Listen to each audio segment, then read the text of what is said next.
La vivienda se convierte en el elemento constructivo con mayor presencia en la comarca, principalmente en los núcleos urbanos, aunque también encontramos interesantes ejemplos en el campo.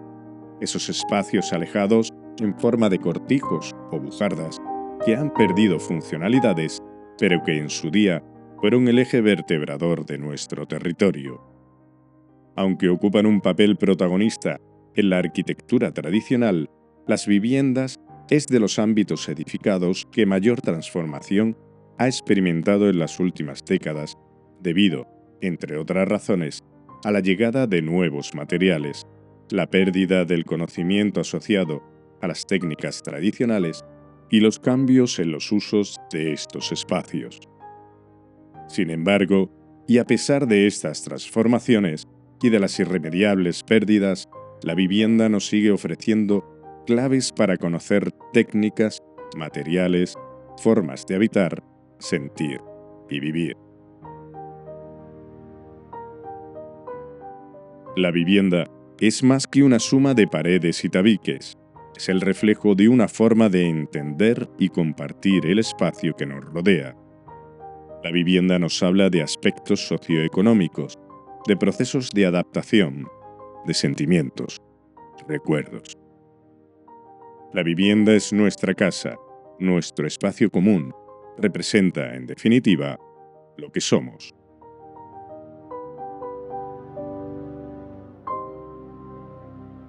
Esta casa pues tendrá, no sé, 100 y algo de años. Era de mis abuelos paternos y que tenía unos cuantos de hijos. El pequeño era mi padre, se quedó como herencia para él, ¿no?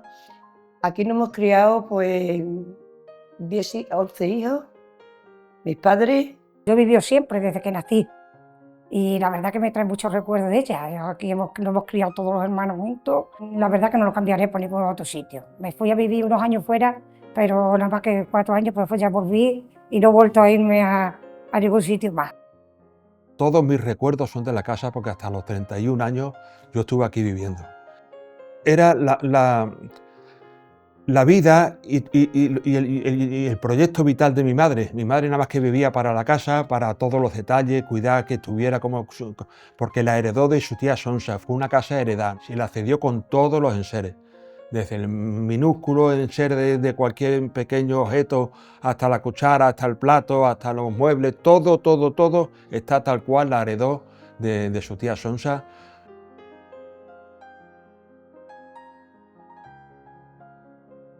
La distribución de una casa era, normalmente la entrada, siempre se usaba, cualquiera que lo vea ahora dice que pasillos más grandes, pero era porque entraban las bestias, los burros y las mulas con el serón, venían cargados o salían con el estiércol de las cuadras y por eso los pasillos eran tan grandes. La tipología de la vivienda en Fuente del Maestre es casi, yo creo que común a todo el entorno del sur de Extremadura. Es la casa con los pasos al medio, una entrada que se divide en tramos, son los pasos, primer paso, segundo paso, tercer paso. El primer paso es el zaguán, que se llama, y siempre han tenido un pavimento muy característico, un pavimento de rollo, que son guijarros blancos y negros, que van formando figuras, generalmente de círculos secantes que se cortan, que tiene su origen en los mosaicos romanos del siglo III y del siglo IV. A los lados de ese pasillo, pavimentado de rollo, casi como un mosaico, pues el pavimento era de baldosas de barro. ¿Y por qué era ese pavimento central de mosaico de rollo duro, de guijarro? Pues porque normalmente las caballerías entraban hasta el patio y del patio a las cuadras y lógicamente pisaban ese pavimento que era muchísimo más duro, con las herraduras, y no estropeaban las baldosas de cerámica de los lados, que generalmente estaban pintadas de rojo. Luego tenían habitaciones, o bien, depende de la dimensión de la casa, a un lado o a los dos lados, y habitaciones interiores que no tenían luz ni tenían nada, se comunicaban simplemente de una habitación a otra. Dormitorios, salones, tal cual, el patio, y después la segunda parte de la casa, que es todo esto, que era el molino, tal como es, eran las cuadras, los mulos, los pesebres, las historias de animales, de guarros, de gallinas. Habitaciones laterales. Primero está la sala, después están las alcobas y al final puede estar incluso la cocina, el patio y las cuadras. Luego ya pasaba la cocina, que era lo que tenía, y un pequeño saloncito, y en el fondo donde estaban las cuadras de los animales. Y eso es lo que tenía, no tenían más. De arriba hay un doblado, lo que pasa que está, vamos a ver, antes se utilizaba para el grano y eso, ahora mismo pues se utiliza poco, hace unos años. En algunas casas la parte de arriba era el doblado, donde se guardaba el grano. Estaba hecho separado por atroje, le llamaban, que era el ladrillo puesto, y hacían como particiones. Y ahí se iba echando la haba, el trigo a otro lado, la cebada en otro lado, y se iba llevando a sacos de 80 kilos al hombro, costales, que llaman costales, subiendo por unas escaleras. Normalmente eran escalones grandes que costaba subirlos, y se subía todo, y luego había que bajarlo otra vez para ir contando. Y yo siempre recuerdo que mi padre me decía que él no dormiría nunca debajo de esas casas con la cantidad de miles de kilos que se le echaba encima, pero nunca conozco a nadie que se haya hundido en la bóveda por la cantidad de grano y miles de kilos que tuviese. Esa es la estructura tradicional de las casas. Después, claro, eso se ha modificado con el tiempo. Después hay la casa entera, que es la que tiene sala y alcoba a los dos lados, y la media casa.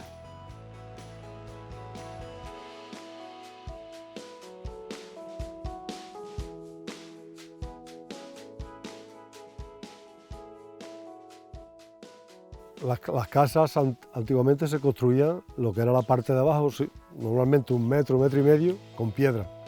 La parte de abajo con las piedras más gruesas, que rodando con palancas y eso se acercaba, y cuando íbamos para arriba ya con 2 hombres o algo ponían las piedras. Y luego ya se empezaba la tapia. Empezaba la tapia hasta que llegaba arriba a la altura que tú quisieses. Y era lo simple lo que se hacía. La piedra de 1 metro, 1,5 metros, y los demás ya tapia. Normalmente el material más utilizado es el tapial. El tapial y después paramento de ladrillo sobre zócalos de piedra caliza del terreno, generalmente. Pero el tapial es lo más común, ¿no? Las particiones eran con adobe, o bien de ladrillo cocido, o bien con el ladrillo sin cocer, el adobe. Y luego ya, bien, para los techos había, el que tenía menos poder adquisitivo eran cañas, que se ponían cañizos que le llamaban, que eran cañas atadas con cuerdas, y ahí iba la teja, o bien ya con maderos del sitio del lugar y tablas, que le llamábamos costeros. Entonces le ponían las corrientes y ahí se cubría con la teja del lugar, teja de barro árabe. Muchas veces la decoración es mucho más difícil que hacer la bóveda, porque el poner los ladrillos es una cosa no difícil, pero es más práctico. Pero a la hora de revestirla, ahí es donde está el arte del tío. Es decir, que revestir una bóveda se lleva más tiempo que hacer una bóveda, porque claro, tienes que hacerla muy bien perfilada. Aquí la cal de encalar procedía siempre de la Halconera. Y recuerdo yo de niño que venían los de la Halconera con los burros, con los serones cargados de cal, y recuerdo incluso cómo la pregonaban: ¡Cal blanca!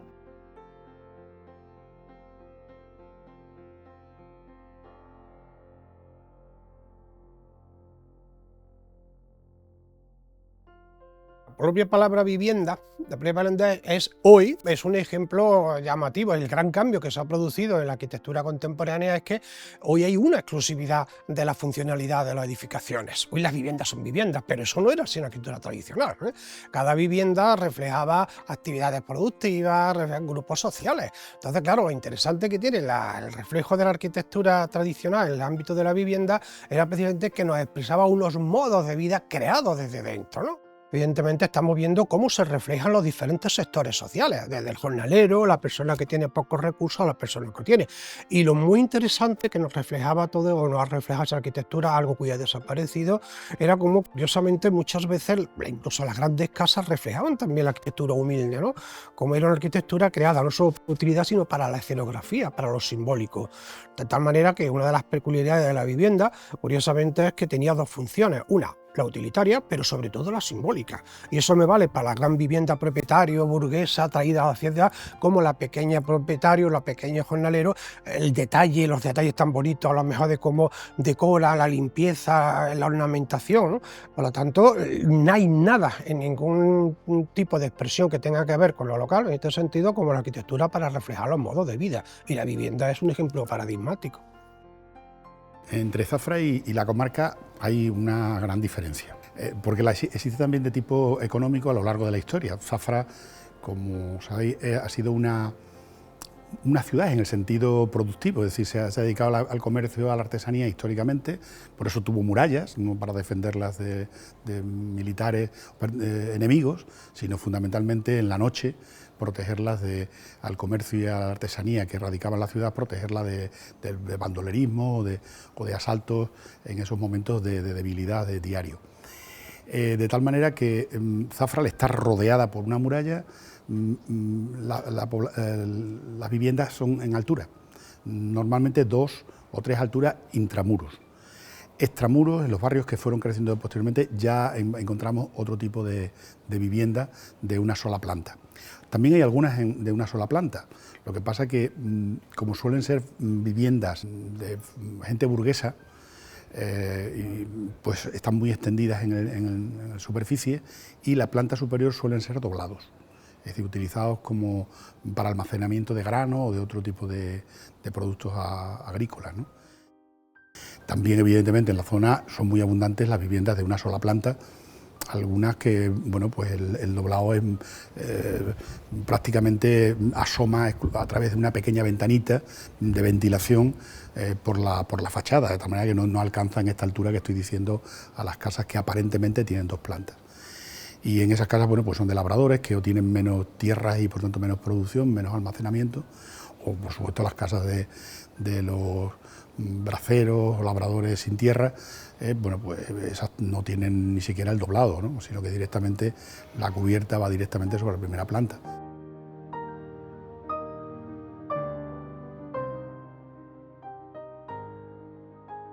Tengo un piso y digo que estoy muy contenta porque es muy chiquitito y tengo que hacer poco, pero de hecho a mí me gusta más la casa que el piso. Y yo que sé, esta casa siempre se ha valorado mucho por ese motivo. Que aquí se está muy bien, esto está muy fresquito, yo la verdad que estoy muy bien. En invierno no necesito ni calefacción, ni necesito estufa, nada. Para nosotros la casa era un parque de atracciones, el corral, en la siesta. Nosotros nacimos, nos criamos aquí. Este es nuestro mundo, es nuestra vida, son nuestras vivencias, nuestras imágenes, todo lo que constituye la identidad de una persona, pues la tenemos aquí en esta casa.